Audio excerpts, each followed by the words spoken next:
Welcome to Toffee TV. It is the Transfer Show. I mean, it says it on the telly there. Fancy new graphic. It is a fun. I mean, I don't know whether we'll use this graphic every week if players move. I mean, Hazard's already moved. Beautiful Andre's there. Gareth looking like he's got a cob on, and Pogba's looking at you as if to say, use this every week. Yeah, Yeah, Pogba's literally. looking like he's playing better than he is. Because that's the face you make when you're setting the world alight. That's not what he's doing, is it? Okay, well, we will discuss Paul Pogba in a minute. Before we begin, this video is sponsored by OneFootball, the app that gives you all of these transfer rumours, all in a one place, including results as well as stats. To download the app, click the link in the description. It's the summer, it's raining here in in England. For anyone who's watching who's not in England, it's June. Yep. It's 9.5 degrees. It's June, but it feels like March. It's just berserk. And with not much football going on and not much transfers going on, we thought we'd have a discussion about everybody else's club, given our clubs aren't doing much either. True. I suppose you and Pet done this a couple of weeks ago, and the biggest transfer that's happened since then is obviously Eden Hazard. Yes. Has got his move to Real Madrid. Did it surprise you? No. I mean, this has been happening for a couple of seasons, I think. And last year, a lot of people thought it happened last summer, and obviously with the World Cup and everything, he persuaded them to stay. But I think it was almost on the proviso of next summer we'll let you go. Yeah.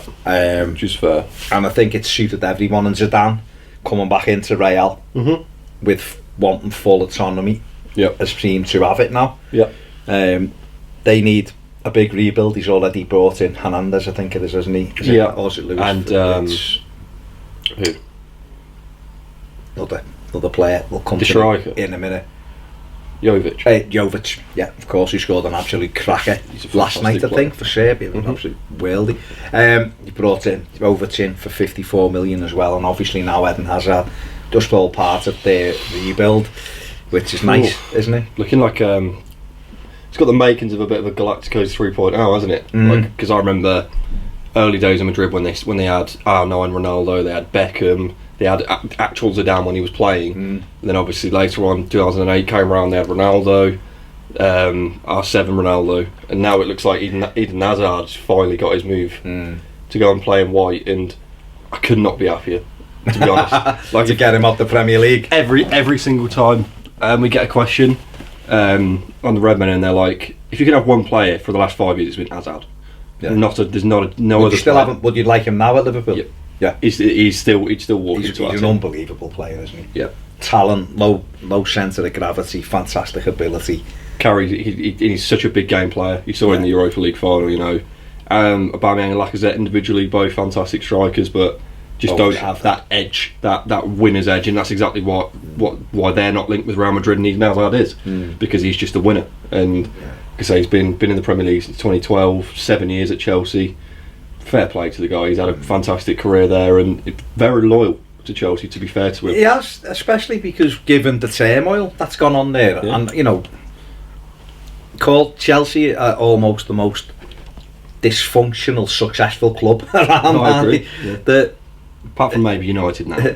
But what I mean by that is it always looks like it's going the wrong way, and they always end up winning a trophy, don't they? Or doing well. And you know, they've done it again this season. There's been times this season when they got beat 4-0 at Bournemouth and people were all over them, and you know, Sarri's ended up getting them third in the Premier League and winning the Europa League, so back in the Champions League. So this has happened before. Mourinho came in and won them the league, and you know, Conte come in, we're in a bit disarray and won the league. It seems to like great, then bad, then great, then bad. And Hazard has been a big factor in those three managers winning trophies without a shadow. Without he goes now to the Bernabeu and plays under Zidane. And I think, you know what? I think the ability he's got, his pace he's got, I think he could absolutely tear it up for Real Madrid. And I think he could be, in a season or two, their best player. Easily. I think, no disrespect to Luka Modric, I think he's currently their best player. Was watching him in the Nations League the other day, and he's just the vision he's got's unbelievable, and you can see why he won the Ballon d'Or. But Hazard has got the makings, if you know, filling that hole, that ginormous Ronaldo-shaped hole on that left-hand side, and say Bale has not really picked up the pace, that picked up the pieces when he's left. Neither has Benzema. Say the midfield at Madrid's solid, but they've needed since Ronaldo left, it's always been when's Eden Hazard coming, not if. We just got to wait on him. Zidane had been flirting, with the likes of Mane, but even though I'll admit Mane's here and Hazard's here. Hazard is a fantastic footballer, and he's just got the edge on. I think I'd probably say he's the best left winger in football. Do you think him moving to Madrid gives him a great chance of winning the Ballon d'Or?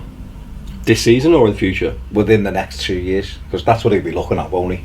He'll be 30 in 2 seasons, so I think potentially. I think it elevates him more. Definitely, I think staying at Chelsea and being amazing at Chelsea, I still don't think that puts him to win the Ballon d'Or, but I think being amazing at Real, for some reason, when you're at a club like Real, I think you've got a better opportunity. Yeah, you're sort of right at the forefront of the shop window, aren't you, if you're with Real, because they're always in the headlines in the papers and always in the big competitions. Obviously this year's different, but like you said, with Jovic and Hernandez and now Hazard, they've already added 3 huge players there, and I'm sure they'll probably add more, the likes of potentially this guy going. Yeah. Well, shit! You smashed the set up all you want. Sorry. But, no, you're right. Pogba's another one who's been mentioned, hasn't he? Let's talk about Pogba, because you just brought him up there, and he is being spoken about with Real Madrid. I know that Zinedine Zidane's a massive fan of him. Yeah. He's a player who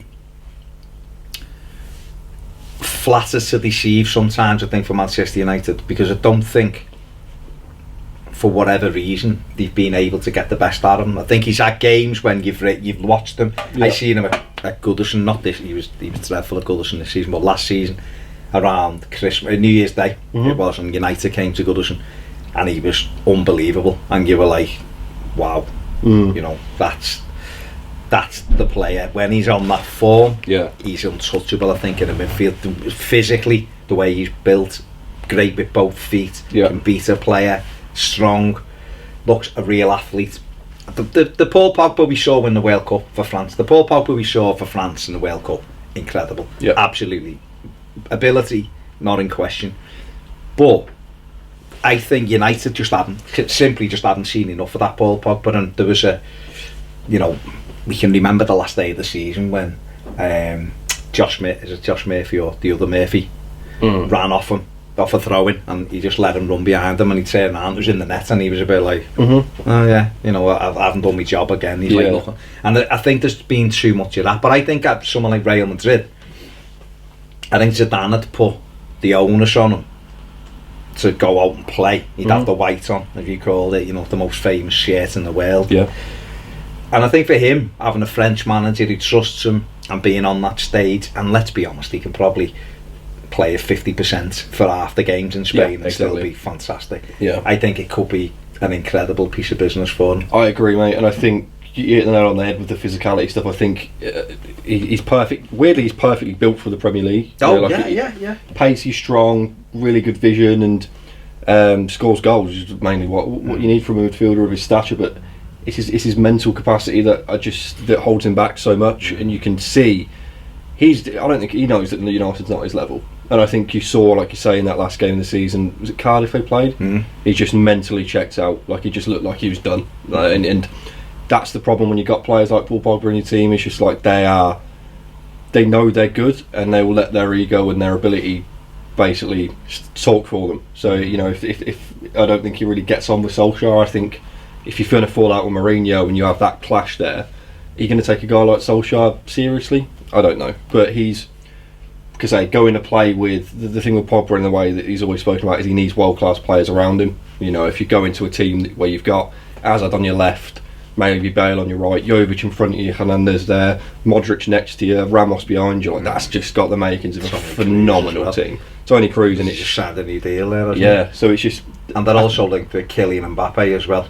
Yeah, everybody knows that when Madrid fall off, they don't stay down for long. No, like they're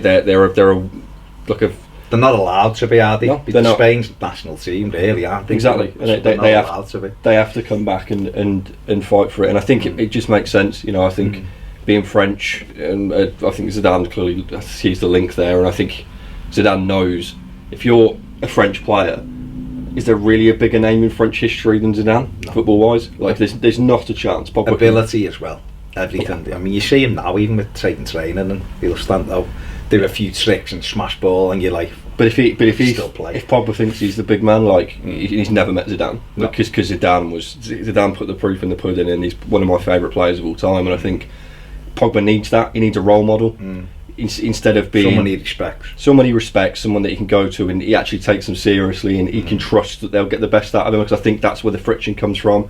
With Mourinho trying to play defensive, he's going, "You don't know how I play. Why you're holding me back." Solskjaer comes in and he looked fantastic under him for about a 12-week period, showing him what he could do, because Solskjaer let him have the reins, and obviously they then changed formation, and maybe the same problems occurred again. He was like, I'm going to have the same problem with Solskjaer, you don't get me as a footballer. But it might be more like you said before with the world-class player thing. As United were getting a few injuries and players weren't performing, and Ron went off the boil, and he maybe was looking around thinking, I'm going to play with McTominay. I'm a level 2, 3, 4 levels above some of these players, and I think he has got that ego. There's no question about him. He's a walking Adidas advert, isn't he? Yeah. You know, so... And I don't think when United signed him, they expected Pogba to finish his career at United. Not a chance. And I think they've had, 3 years out of him now? And, did you expect that much more out of Paul Pogba? They're going to get... Listen, they bought him for 90 million or whatever, didn't they? They're going to get over 100 million for him if you sell him. Yep. So they've... Maybe close to 150. Maybe. I don't know. Maybe. But they're making money on him. Yeah, so if you're spending 90 million on someone, you're still making money on them. It ain't bad. No. Bad is advertising for a few years. United are really interesting this summer window, I think, for Manchester United. Yeah. Because depending on what they do, which way they want to go, you look at them and you think, they've tried lots of different things since Alex Ferguson went. Sir Alex left, they were champions, they got David Moyes in. Personally, I think they should have stuck with Moyes. I do. I know that might be United fans who were watching this. They're definitely going to be any worse off. But I don't think they would have been worse off. They were, 7th or whatever they were at that moment in time wasn't good enough for them. But look at the team he had. Yeah. Ferguson won the league, done an incredible job to win them the league, but he was left with some average players. For United needed a rebuild, and they got Van Halen, and he spunked all kinds of money up the wall, but they were still trying to... I mean, the biggest thing for me with United is probably not replacing David Gill. Is it? They brought, Ed Wood will come in, and it was great in Equaliser, but and all that. He won't get that joke a few years ago. No, but he come in, Ed Woodward, and he had no real... He's more of a commercial fella, I think, wasn't he? On that side of the financial, chases the big deals and stuff. Yeah. Whereas I think United needed a real football man, and I think that's where they've gone wrong over the years. They still haven't had that football man, and ideally they would have got a director of football in, and they probably should have done. And ironically, it looks like now they're gonna do that, because I think it's needed. So they're in a little bit of flux as to what they do. The Galactico style or big name players haven't worked. They've had Angel Di Maria there, they've had Falcao there, Depay's been there, Ibrahimovic, although he done okay for them without the knee injury. They've got Pogba back, Lukaku's gone in there, lots just of... to name a few. Alexis Sanchez, loads of big money signings, loads, and yet they look further away than they've ever been at the minute.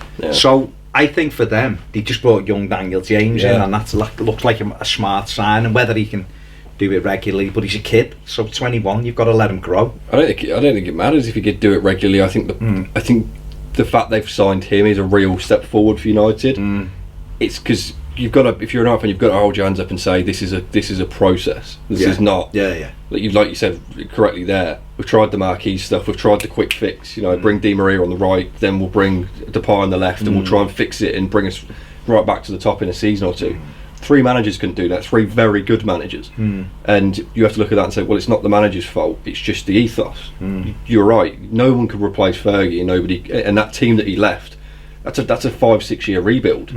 That's why they're 6 years down the line and in the same place, because none of them have really tried to rebuild. They've all tried to go in and sort of like super glue it up, paper the cracks, as they say. And I think that the appointment of Solskjaer is a good step forward if they stick with him and they give him time and they're patient, and the fact that I think giving him a bit of autonomy, and I think that Woodward might get his marquee signing, maybe with the potential. Gareth Bale's been named for the shirt sales and stuff because that's his area. But if he's got some autonomy over the likes of Daniel James, Solskjaer said, I want that guy, and got him. That's really positive for United, because I think that Daniel James is reflective of Solskjaer as a manager. Solskjaer is a guy that's come in, very little experience. Mould and Cardiff didn't really have successful runs at either of them, but he's a guy that understands the club. Potentially going to be like what Chelsea did with Frank Lampard. You bring a guy in who's close to home, who understands the glory days of the club, but then puts players on the pitch behind him that want to play for the badge the same way he did when he was under Ferguson. You instill that style of belief back into Manchester United, because it's gone. United should have fallen far off their perch, and you need a guy who knows how to get there, and players who will work for the cause. And Paul Pogba was the opposite of that. Like I say, he's a guy that sees United potentially as a stepping stone to eventually move on to bigger things. This is the end of the line for Daniel James if it goes well for him. This is a dream come true for him to play for Manchester United, and I think having players like his calibre in the team, although they're not, say, marquee signings, they're not United level, it's what United need, because United they can't keep pretending they're still up here. They're not. They need to be realistic of where they are and use these players as a platform. Like I say, we bought when we first got Klopp in, Lallana and Ricky Lambert. Weren't big name signings, but we needed people who played for the badge. Lambert was a Liverpool fan, Lallana was a Liverpool fan, guys that will come in and work for the cause. Okay, but besides the point, but they came in and would work. No, you're right. Work for the cause. You know what I mean? It's stepping. You've got to have building blocks. You've got to start from a base. I think United, the best Manchester United sides have always had that basis. Ferguson. That you'll never win anything with kids. Had all of the youth team, and no one will ever recreate the class of '92. Nobody. No one's going to bring 6 or 7 lads in from the youth team and be absolutely unbelievable like they were. They were amazing. Beckham and Scholes, Nicky Butt was great for them. The Nevilles were great for them. Ryan Giggs, all of those kind of players done amazing, and every club in world football would have loved that. Well, Wenger's son tried it, didn't he? Himself tried it with like Kieran Gibbs and Oxlade Chamberlain. You've got to try to, but you have to also have that core in, and that Ferguson was brilliant at that at United. They'd have players who, like Quinton Fortune, who could just do a job for 3 games, play against Everton and score, but he did play for a few games and be back out, and Ronnie Johnson, and he'd had all sorts, and they all mixed, but he knew his best players, and I think United have moved away from that. Managers have come in and just get me him and we'll win stuff. But the league's changed, the way the league has changed. So, and to be fair, it did work. Because they bought Mourinho in and he won Europa League and. He finished second and won. He won 2 trophies: the League Cup and the Europa League. But look where they are now. The problem is with Mourinho, it's his way or the highway. Isn't it? And I don't think the way United is. He was bemoaning not having control at Manchester United, wasn't he? Which is mad, because he wouldn't have control at a lot of clubs now, the way clubs are with director of football. So maybe he needs a different project where he is in control. I don't know. But it's just strange. It depends how you see. The people at top should have a 10-year plan, and they you could see it was very apparent. I think they did have a 6-year, 7-year plan with Moyes. Hence why they gave him such a big contract. I think they were hoping that it would work out with him. But then they shit the bed, after 2 years. They saw it wasn't working. 7 months, 9 months. He was gone in April. So, and it's like you didn't even give him a chance. And it's like, and that's baffling. That's sort of the biggest downfall of United. And it's like, I mean, at the moment they're linked with Wan-Bissaka for £65 million. This is a kid who looks a brilliant prospect, right back, good physique on him, very good defender, very good. Good ability, can beat a man. But £65 million for a right back. Then you're talking Harry Maguire, £75 million, and you look at and going, you're getting ripped off because people know you're desperate and they know you're United. Because United's only bartering tool nowadays is money, and that was proven with Sanchez. That they saw that he was going to City, so they waved all the cash in the world at him and said, "Come here." And that might happen with De Ligt. He was going to Barca, and United came in and said, "We'll pay you an extra £100,000 a week." That's their pulling power, and again, if that's the road they want to go down, then they can't be surprised if they keep regressing, because they've done it for 6 years. The list of, if they got Wan-Bissaka and Wan-Bissaka, I was going to say, Wan-Bissaka and the Lit, that'd be two fantastic additions into their defence. It would. We can't sit here and pretend otherwise. You'd have a fantastic young centre-back. You know, can he do it in the Premier League each week when it's physical at 19? He's got the physique, it looks like, but it's a difficult league, the Premier League, to learn at centre-back. And Wan-Bissaka is done brilliant for Palace. You'd have no worries about him. But you're talking 160, 170 million pound there or something for those two players, which is a bit. It goes against what they're trying with Daniel James. So they've got to, but they will be a 21-year-old and a 19-year-old. So that, to me, take the money out of it. Yeah, that's sensible planning. It's a lot of money. It's ridiculous money. And listen, you could go and get, William Saliba, who's around United. I've been linked with him. Willie Saliba, who plays with Saint Etienne. He's 18. He's a monster at 18. Yeah, you could get him for 25 million quid, and he could go and do the same job as the Lift for 80 million pounds cheaper. You know, you could go and get a right back for. They've already got Diego Dallo, who I think looks a really good prospect. Victor Lindelof's very good. You know, Lindelof. So there's some players in there who you could work with. It just depends what route they want to go down. They're talking Bruno Fernandes, 80 million pound. It's a lot of big money again for Manchester United. And you're looking and thinking they could end up with spending 300 million again this summer, and you're still kind of going, it could be brilliant or it could be a car crash again. And I think you just need to get the plan, stick. If it's going to be Solskjaer and he's the manager, they give him it, so why wouldn't it be? You've got to back him and stick with him and go, look. And I suppose the United fans, and it's difficult to hear because they're still in their mind the top club, even though they fell away a bit. We just got to be patient for a year or two, and it's whether they're gonna be patient. And if that's the case, then that's why they may need someone, a director of football, who's the buffer between the likes of the board and Ed Woodward and Gunnar Solskjaer, and say, look, he needs a bit of time to build. You know, I know you're getting nervy, but this is not going to get any better until we build. Liverpool have proven it. Build, get to a point. Build, get to a point. Build, get to a point. Tottenham have proven it, done exactly the same thing. Build, and if you build on solid foundations, eventually you're back where you want to be in the thing. I think the problem with Manchester United is it's been built on sand in the last 6 or 7 years, which is very unlike them, because under Ferguson, when he got it right, he built from a strong foundation, and that's why they were amazing for so many years. So it's going to be really interesting to see what happens there. Harry Maguire, I don't know. I think he's a decent defender. I think there's better. I think you can get better for 75 million. Yeah, because I think that's a Premier League tax, isn't it? Yeah, and an English tax as well. And I think that you're right with the De Ligt stuff. I'm not 100% sold on De Ligt in terms of his ability. You know, one season and straight away he's been told at like £70 million worth of player, and it's like, and to be honest, it's because of Van Dijk. Like, as much as it's strange to say, but like, since he's come in, and like you say, we conceded like 58 goals I think last year. We conceded 22 this year, and it was like, and you look at that and think, well, that's the effect that a leader has on your pitch. It's not just that he's a great defender, he's a leader.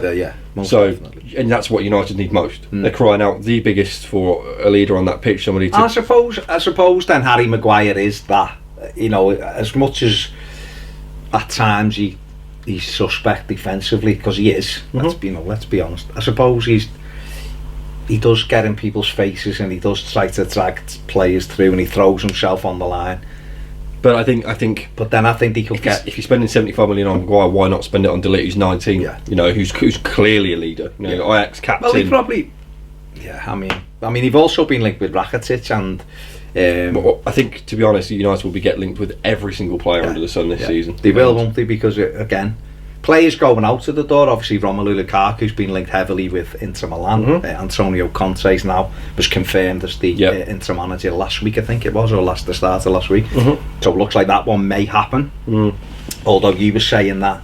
Yeah, so some reports. So somebody reported that apparently Solskjaer was offered Icardi, obviously their striker, in an exchange deal. You know, we'll take Lukaku, you take Icardi, and Solskjaer apparently said no.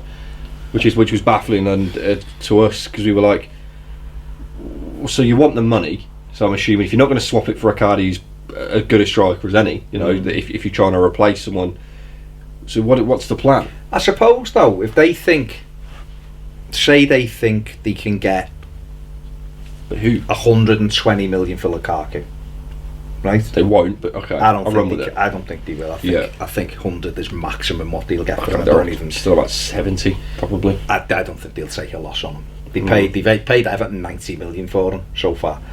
If he goes in the next 3 weeks, it's 95 million. Well, because 85 to 90, Everton get a kickback. So, but if say they got 100 million for Ron, then right, they might be looking and go. And obviously FFP does come into it in terms of what you're spending, and United have spent heavily. Don't forget. They might look and go, well, Marcus Rashford is our number one, because that if I was the United manager, I would be looking at Rashford and going, you're going to be our striker. Yeah. No good. I don't think it's any good shoving him wide. I know he can play there because he's a fantastic footballer, but I would play him through the middle. He's got great movement. The kid can score goals. He's quick. You know, he's quick. Right? If you've got Martial off the left, then you might. If Sanchez stays, I don't know whether he will. I know they're trying to probably look to offload him again because of his wages. But if Sanchez stays, you've got him at the right, or you've got Jesse Lingard. They've got young Mason Greenwood who played against Cardiff. Good movement again. You know, some good young kids there, haven't they? They got is it Chong as well? Who looks like a good footballer as well in and around the team. So they've got some good youth there. Rashford, for me, I would hang my hat on him, because I think if you put him through the middle and said, listen, don't forget as well, Solskjaer's a striker, so we'll look at Rashford's movements, and but they could look at another forward. They could look at Seb Haller, who plays for Frankfurt, who's about 35 million quid, 20 goals last season for Frankfurt, 14 assists, and also assists in Bundesliga, been linked with Everton, been linked with other clubs. They could look at him and go, well, we get rid of Lukaku for 100 mil, we can buy someone like Seb Haller, and then buy who's a big physical centre forward who Rashford can be laying with. And so, you know, there's Jean-Philippe Matata as well, who's at Mainz, who's 21. You know, players who are around in Europe scoring goals. Again, it feeds back into the Daniel James sort of thing, doesn't it? You're not buying big marking players. You're buying players for the sooner United do what, again, and any United fans watching it will probably hate me saying this, but do what, say, Liverpool have done, or Tottenham have done. City have certainly done it, but in a different kind of way. But you know, something that Everton are trying to do as well, which is buy for a formation. Choose your style. This is what Ferguson was brilliant at, by the way. This is not a new thing. No, it's just what Ferguson was brilliant at. He played 4-4-2, attacking, and he bought players that went into that. And could we play 2 up? Does he play with him? Does he go with him? Klopp's done it at Liverpool. This is how we play, so we'll only buy players for this. We won't have a collection of players. No. Tottenham have done it. We're all, to a lesser extent, they don't have as much money as the others, but Pochettino's being like, we'll bring one in each year and he'll go into that lineup and stuff. Pep's done it with a bit of money here and there, just a bit, but very specific to what he wants to do. And I think that's where United have gone wrong. Everton done this to a lesser extent with Koeman and Walsh. Hey, loads of money, we'll just buy a collection of players who look good. Will it work? No, it won't. Absolutely won't work. It sets Everton back 3 years really of where they should have been. So I think United, if Solskjaer goes, I want to play like this, and I want to buy players who fit into this, and that's where the likes of Daniel James will help them. But dead interesting what goes on at Old Trafford. We were talking about Madrid before in terms of Hazard and Pogba and switches as well. Apparently they've withdrawn their interest in Christian Eriksen. You were like, were they interested in him? Well, I think Christian Eriksen thought they were interested in him. He said to Spurs he wanted to leave. Daniel Levy, he's got a year left, I think, on his deal. Daniel Levy said, you're not going anywhere. They want him to stay and offer him a new contract. Is there anywhere else he could go? No, I don't think so. Barcelona?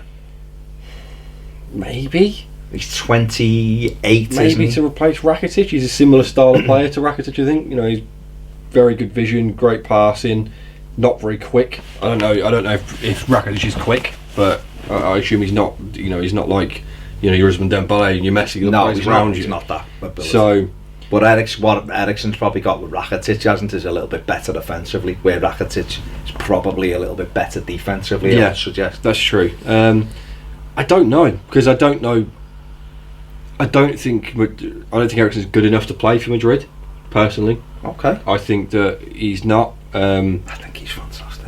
I do like Christian Eriksen, and I remember we did a video, we did a footy show, or a Premier League show, I remember, with me, you and John, and I said I think Eriksen should have been in the team of the year. But I can see why Zidane would want Pogba, and he wouldn't want Eriksen. Of course, yeah. And they're a very similar style of player. Obviously, Pogba's been played in the 6 under Mourinho, but I think he's more of an 8. Yeah. And Eriksen gets played more as a 10. But I think Pogba scores more goals than Eriksen. He's younger than Eriksen. You know, he's physical. Yeah.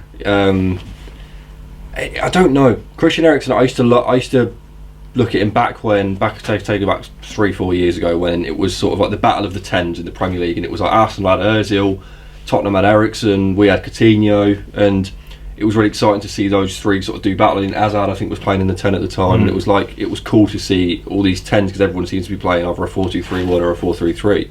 But I don't know what happened to it. I don't know if it's because I think Spurs as a club are at the end of a cycle at the minute, and I think Eriksen's the first of, I think, are going to be a few names that maybe come up and say, I want to move on from Spurs. But I don't know. I just think with the quality and the level of players Madrid are signing at the minute, I feel like Eriksen's a little bit less, but then equally, where's the middle ground? I don't know. What do you think?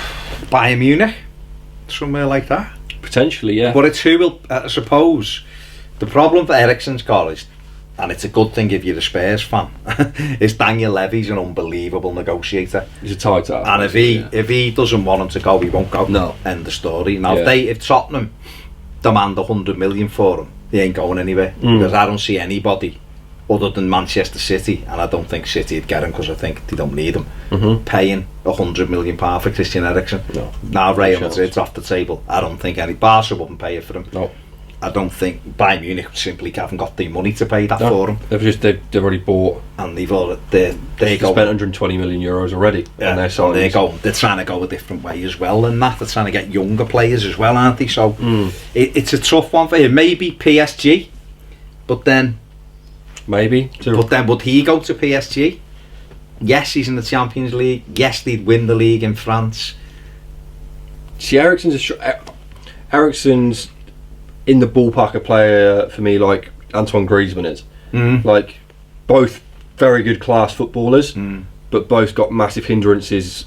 Mainly I think Griezmann's his attitude, and obviously he came out last year and he did the documentaries. You know, I'm leaving Atletico. I don't know if you saw it. He's like, I'm leaving Atletico Madrid. Come and get me. He did a Netflix documentary. I've seen the Griezmann thing, and nobody ended up staying. Nobody picked him up. And because it's that sort of Eriksen thing where you think you're really good and so you can go somewhere, whereas you don't realise a lot of other teams can see you and are like... What happened with Griezmann though was Barca did want him, but then he decided to stay, because I think someone got in his ear, whoever, because you see it at the end of that documentary when Golden, they're all booing him, and he's like, Golden's like, if you want him to stay, stop booing him, and he'd already made his mind. I think Golden knew, because he confided in Golden, and that's knackered him with Barca this summer, because he made them look stupid, really. I think they wanted them, because of the World Cup. I don't think he wanted to leave, because he wanted to bed in properly. Now, as it's happened, he's ended up staying, but yeah, so he's at a similar age, he's 28 as well, so you're looking and thinking really super talented players, but at 20, if they were both 24, I think you'd picked up. No problem. But like now, but at that age, for that much money. Well, for Eriksen, Neymar, okay, because I've just mentioned PSG. Okay. So he potentially could go to PSG. Neymar wants out. Ironically, so does Kylian Mbappe. But I don't think they're going to let Mbappe go. Neymar wants to go back to Barca, we've just mentioned. Barca, apparently, in the Griezmann story, Messi, according to certain journalists, I don't know whether you believe it or you don't, has blocked Griezmann to Barca. Said he doesn't want him, he wants Neymar back. Neymar apparently wants to go back to Barca. They're different style of players, but they both play off that side, don't they? They'll both play on the left hand side, won't they? Griezmann's a striker and Neymar's a left winger. I think they play in wide though. That's what this is, according to journos and people in the know. Right. I don't know. But apparently Messi has stopped the Griezmann thing because he wants Neymar. I don't think Neymar's done PSG for a long time, to be honest, because he's in a golden cage in the sense Well, that he doesn't want to stay there, does he? But my point is, it came out the other day, that if he was going to leave, he wants something like £1.2 million a week in wages, or something like that. Like, he's the tippity top of the pyramid of players that are on. He basically broke the market, and it's been broken since because he went for an abhorrent amount of money. How do you sell a guy when you've sold him for that much? This is what I mean by golden cage, because he's locked himself in something where, as much as he wants out, it's not. PSG can't sell him because no one will buy him or pay his wages. Has he got 3 years left? He's been here 2 years, hasn't he? Or has he been here 3 years? 3, I think. 3 years, so he'd have 2 years left. So it's like, but he's on stupid but money. on the how much? What was his transfer again? Nearly 200 million. 200 million. Yeah, £200 million. I don't know what he gets a week, but he'd want more because he's still advancing in his career. Like, well, like PSG are one of the only people on earth that could afford him.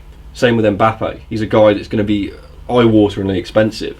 When you're that good and you cost that much money and you're already at a club that can afford to pay you that much, there's maybe really two places. Like maybe Manchester United could pay his wages, but they're not going to. No, because they're not. That's too. That's even, like if you're that's out, too much for if them. You're out of United's ballpark, now you're talking silly money. Well, he is. If he's asking for £1 million a week, like, then he's on 600 grand more a week than Sanchez. So it's like, so it's not happening, is it? And that's what I mean. Like, that's why I can't see him leaving, and until he's maybe. But their issue then from their perspective is, if he's only got 2 years left on his deal, because you're going to go on a then free at the end what of do you it. do? Well, you have to sell him, but maybe you take a loss. Do you think anyone's going to pay more than £200 million for him? No, God, no. No, I think the most you get for him now is about 100 million. I could see him getting Coutinho money for him. From who? Barca. Would they go back with that money? If they sold Coutinho, maybe. If they sold Coutinho and offloaded some expensive, maybe they could send Coutinho to PSG. Yeah, and to lighten the deal, offset it. I don't know. It's interesting because he does want to leave, but I think someone like Christian Eriksen could play for PSG. I think he could do well in the Champions League for them. I think he's got the ability. He'd take the Mickey in that league. Yeah, of course. You know, he's fantastic in that league. But very, very interesting. I mean, PSG apparently coming back for the Drisha Ghana guy. Yeah, so she'll want him. So that'll be interesting to see what they do there. Obviously, they've got, the FFP thing is over them, and they've got to be very careful what they do. So I suppose offloading Neymar would help massively with that. But like you just said, it's difficult to get rid of him. Rabiot, who is still knocking around. Link with Everton, link with Man United, link with Liverpool, everybody, link with. Apparently, then the other day wants to stay at PSG, wants a new deal, and it's like, I don't care. What the fuck's going on? Bottom line is I don't care. Well, I was very talented footballer, good ability, but his mum's skewed that for him, hasn't he? Yeah.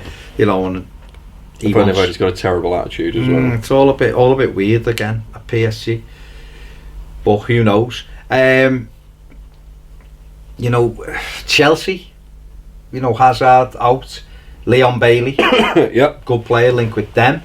But I suppose for Chelsea, there's two big question marks for Chelsea at the minute, isn't there? You've got the manager, Sarri to Juventus, Allegri's left. Sarri to Juve, or Allegri's leaving. Sarri to Juve. If Sarri goes to Juve, who goes to Chelsea? We've got Frank Lampard name in the hat. He's front runner at the minute for obvious reasons. Ex-Chelsea legend and done a decent job at Derby. They were very, very close to promotion. Lost to Villa in the playoff final. You've got Javier Gracia, the Watford manager, which was a bit left field. Don't think it'll happen, but far enough. Trick him in. He's allegedly in the mix as well.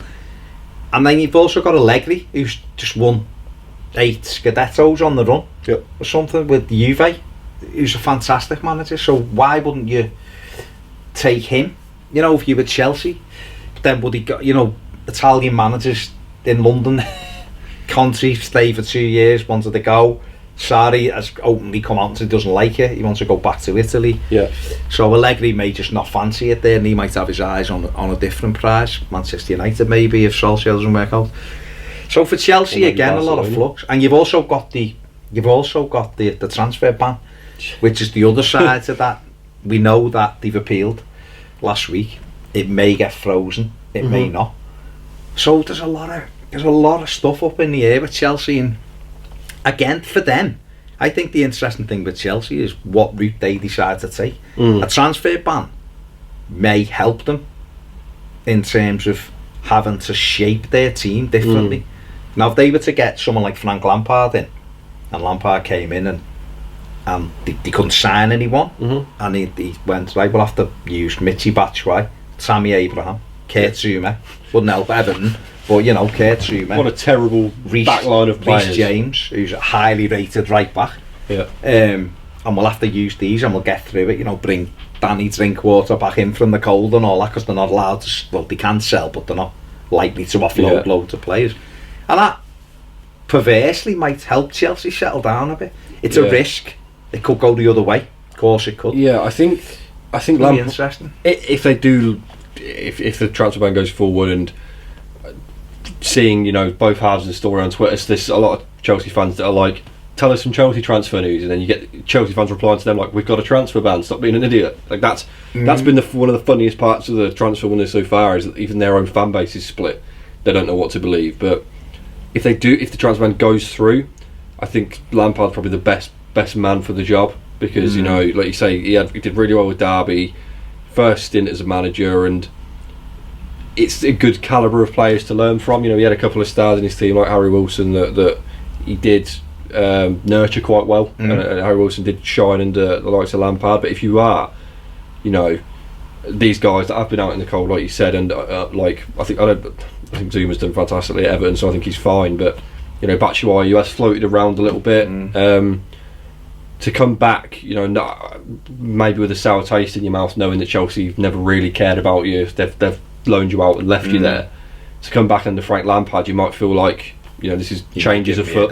And you know, of all people, it's going to be Lampard. And I personally, I'd love to see Lampard at Chelsea. I'm not a Chelsea fan, but I'm a Lampard fan. You know, growing up, I think he's very intelligent man. I love listening to him. So exactly, growing up as Lampard, Gerrard was my sort of my England era of midfielders, but B, two guys that wore the number 8 that were just jaw-droppingly fantastic to watch play football, and Lampard was one of my favourite players. So to see him back at the club, you know, that he made himself a legend for.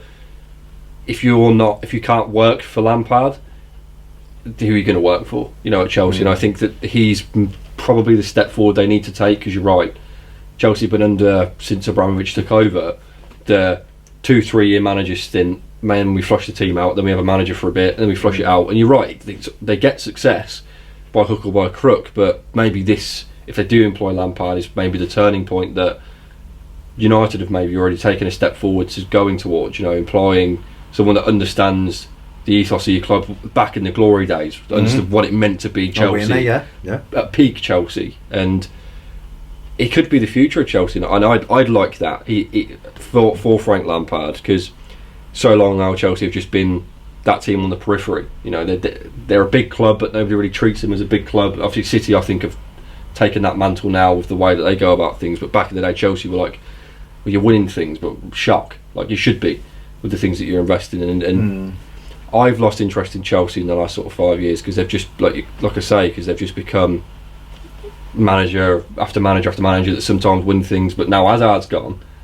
like I say, that says, you know, Leon Bailey potentially coming in to replace him. Can you see them replacing Hazard at all?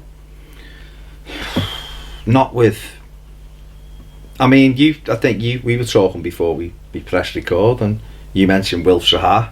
Yeah. Now he's a very interesting one, and I think he'd be someone who'd be fantastic for Chelsea. Again, big money. You're talking 70-75 million to get him out of Palace, potentially even a little bit more. He's 27 this year.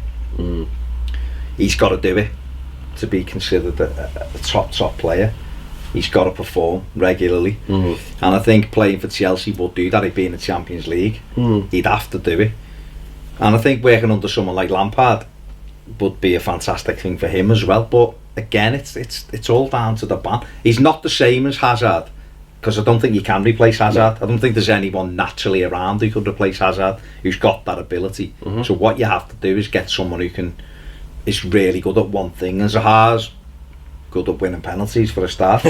But he's very creative. If you've got lads in the middle who can put the ball in the net, then you're going to benefit from. He's going to benefit more from that as well. He's a direct runner. He's a kid who can play through the middle as well because of his pace and his ability.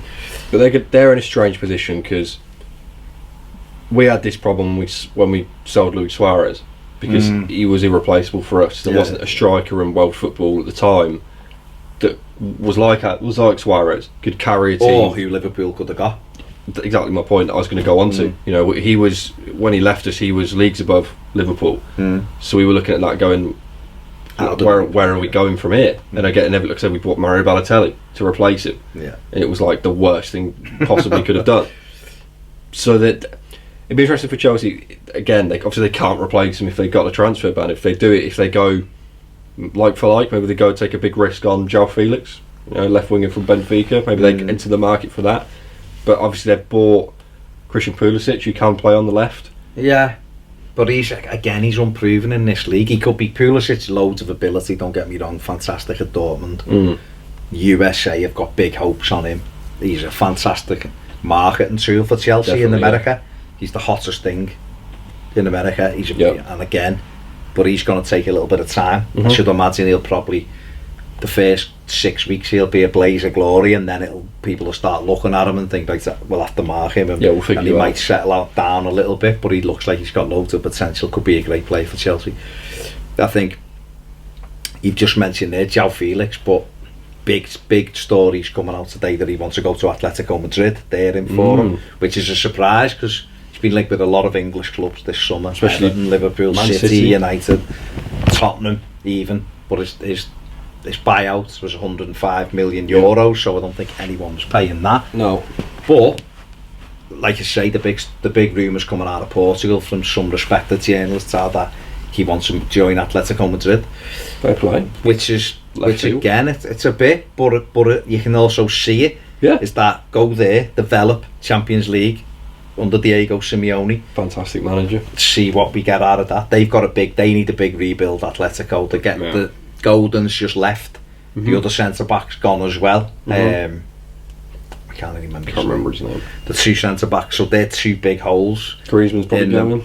Griezmann could be going. How old's Costa now? 31. Yeah, and he's just had all sorts of problems, a ban and things like that. So they've got Morata. Don't get me wrong, they've still got Morata. He's a fantastic. Well, could be. He's misses, and you don't know which one's sent. When he finds his feet, hopefully. You've got Saul, who's a brilliant player, but again, he's been linked with Man City. So there's a little bit going on Atletico Madrid. But if they could bring in someone like João Felix, be a big statement, wouldn't it? Oblak looked like he was going. Then he signed a contract, but you don't know whether he signed a contract for. That's an interesting one, isn't it? We could build on to now. Is that he said it came out, ESPN reported, didn't they, that Jan Oblak has said he'd like to leave Atletico Madrid because he's a Manchester United fan and he wants to play for Manchester United. And it was like, what? You've just signed a deal. But I think we said at the time he signed a deal to get their money, didn't he? I think it's a case, and fair play to the lad, because he could have just gone, no, you're alright, I'll go for nothing. But obviously he realises that that Atletico give him his opportunity. He's a fantastic keeper.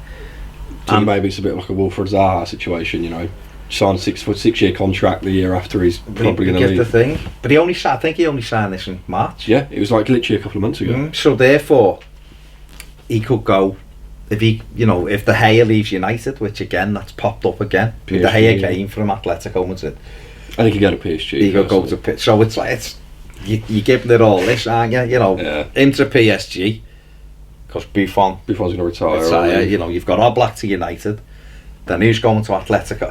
There'll be a keeper to Atletico from somewhere, and that's how it starts. It's just that, obviously things like the Nations League and there's qualifiers at the moment, which are probably holding a few of these deals up. But it's going to be, I think it's a summer that is going to be really interesting in so many ways, because there's a lot of change at a lot of clubs in Europe. Definitely. Bayern Munich, we had just touched on before, are spending money because they know they've lost Robben and they've lost Ribery, and they had to lose them. They were 35 and 36. they looked very tired when Liverpool beat them. They just looked old when Liverpool beat them over in Germany. They were playing what? Gnabry and Kingsley Coman, and obviously got Lewandowski. He himself's 31. Yeah, you know, so they need a big reboot. It's a really exciting summer for a neutral. You know, as a person, because I don't think Liverpool are going to do much business. So it's nice to sort of sit back and be like, let's see how everyone else does. And I know it's not on the board, but interesting one, maybe just to wrap up, is what do you think Arsenal are going to do? Because I know Arsenal are in a strange position where they've got rumoured about 40-50 million pounds to spend. Everybody knows Gazidis and Kroenke are very tight with their spends. They've got, you know, Mesut Ozil on ridiculously high wages. Nothing. I've not seen anything in the press about him potentially leaving or anything yet. After getting to a Europa League final and losing in the manner that they did, what do you think's the most important step for Emery this summer? If I was Emery, well, the big problem for me is they've let Aaron Ramsey waltz out the door for nothing, because they need a midfield player who can break the lines and score goals. He's a leader, and they haven't got that. They've got two fantastic centre forwards. Aubameyang's superb, Lacazette's brilliant. I like Alex Iwobi. I know he's hot and cold, but he's got energy. So they've got good, decent players. The kid Willock, who come on in the final, looks a live wire. You know, Maitland-Niles is pretty good.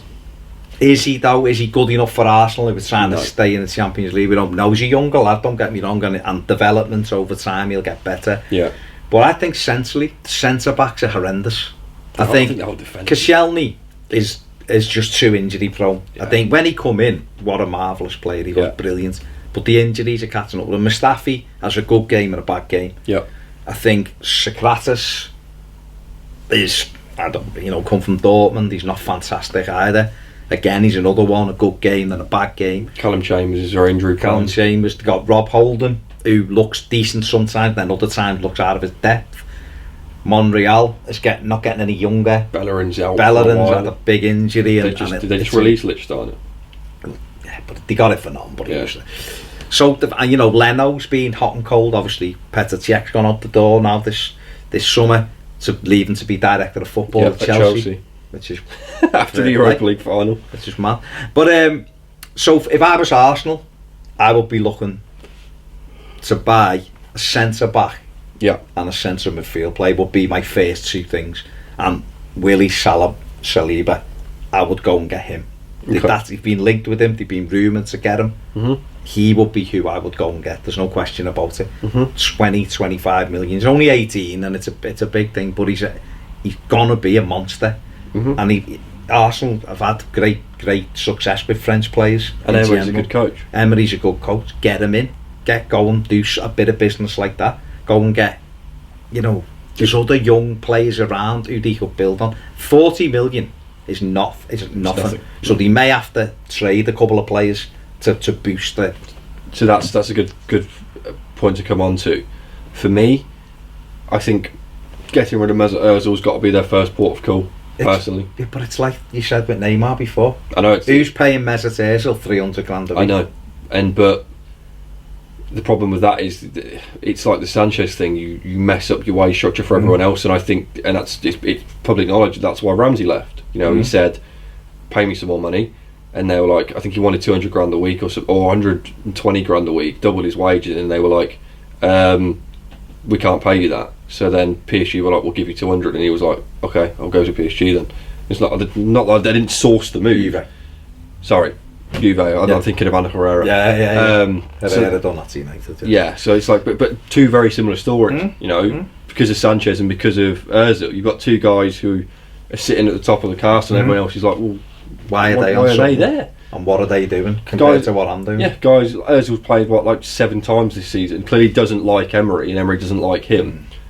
Got to get rid, in my opinion. It's who will take these players, isn't it? You look and go, at Everton we've got a similar thing. We've got players who are not on that kind of money, but we've got players like Sandro Ramirez on 120 grand a week, and Yannick Bolasie on 75 grand a week, and it's a lot of money. Theo Walcott, who's on 100 grand a week, and okay, he's a little bit different to the other two, but he's still there taking money, and it's people will go, just get rid of him. Well, it's easier said than done, because for those players, why should Morgan Schneiderlin's another one now. He got in our team towards the end because Gomez got suspended and he done okay, but he's another one. He's on over 100 grand a week, but he doesn't play, he's sub.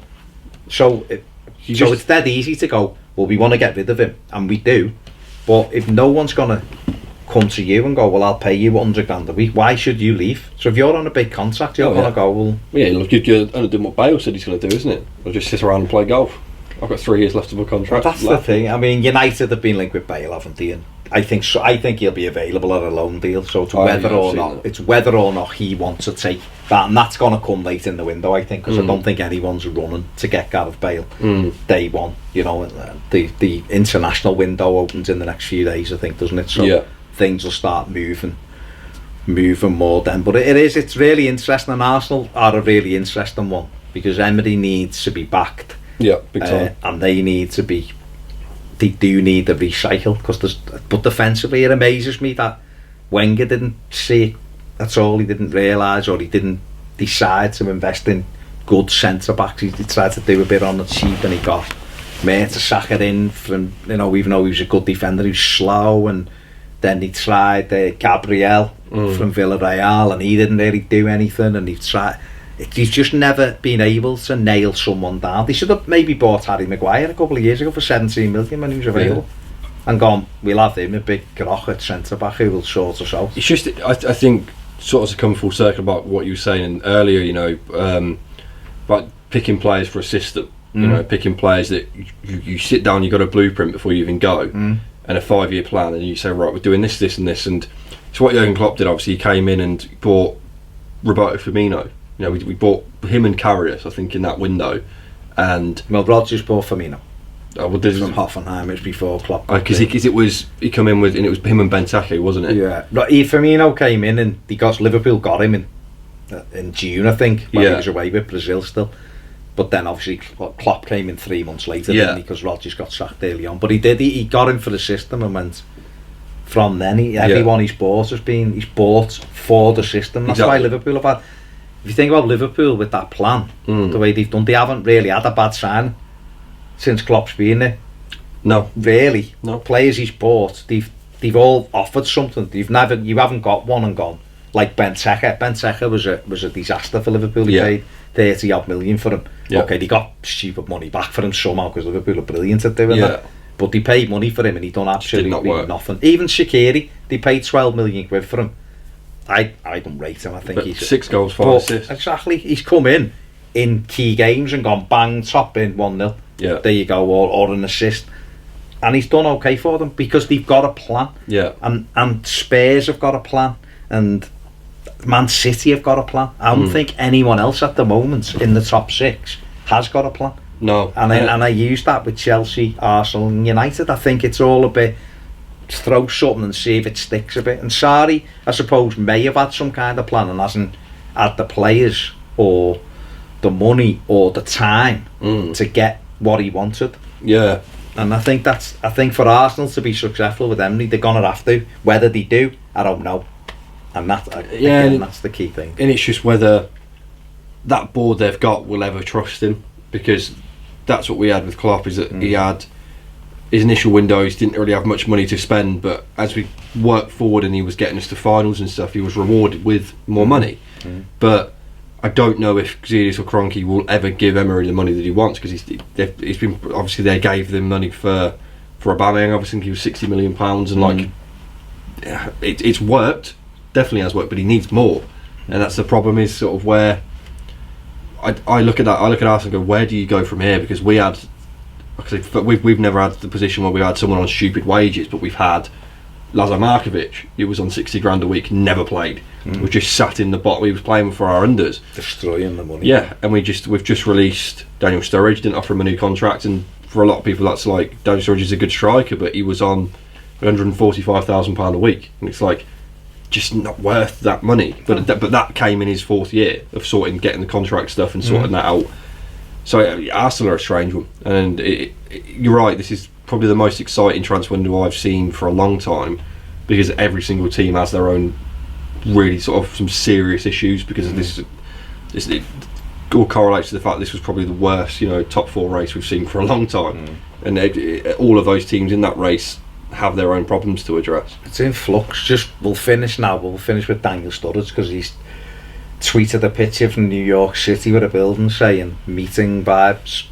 So it's led to a lot of people saying he's going to an MLS club. Really wouldn't surprise me if he went to America. He did a little called Bezies, where like they Liverpool players get together and just have like a little interview thing. But they did a mini one with him and Oxlade-Chamberlain. Right. And they asked the question, "What's your favourite place?" And both of them said LA. And Sturridge was like, "I'd go and live in America if I could." So no correlation there. He's just started a record label as well. Very much into his hip hop. No, so it makes perfect sense for him. New York City, maybe. Who knows? Because he's a free transfer, so it's just a bit, probably a bit similar to Wayne Rooney last year, but only DC had to pay money for Rooney. But you watch the MLS. You think is the pace a lot slower than the Premier League? It is slower. It's still full of. It's changing, you see, because they've got onto the South American market now, MLS. So they're taking a lot of young South American players. So it's fit. You've got to be fit and mobile. Okay. Someone like Daniel Sturridge, if he can stay fit, he'd score 40 goals there, because he's fantastic. Yeah. Wayne Rooney is. To be fair, Rooney is fit and he plays all the time. So he's done well. Ibrahimovic has done fantastically well because he's super fit. But players who've gone who aren't fit find it difficult. Okay. But I think as a centre forward, I think it's easier. Steven Gerrard struggled because there's different time zones, there's heat, you're playing in heat altitude, then you're not, and you're flying 6 hours to play an away game. So all the travelling caught up with him in the midfield. There's a lot of good runners in MLS who are up and down. Schweinsteiger plays in a register role now for Chicago or centre back. Oh, cool! Because he can't get up and down all day long, but he's still a good player. But I think someone like Sturridge, who could just do his best work up front, at that I think he could score a lot of goals there and still have a good career. He's only 30. Yeah, of course. It'd be a good pick-up for a Premier League club, but the problem is you don't know what his injury record's like.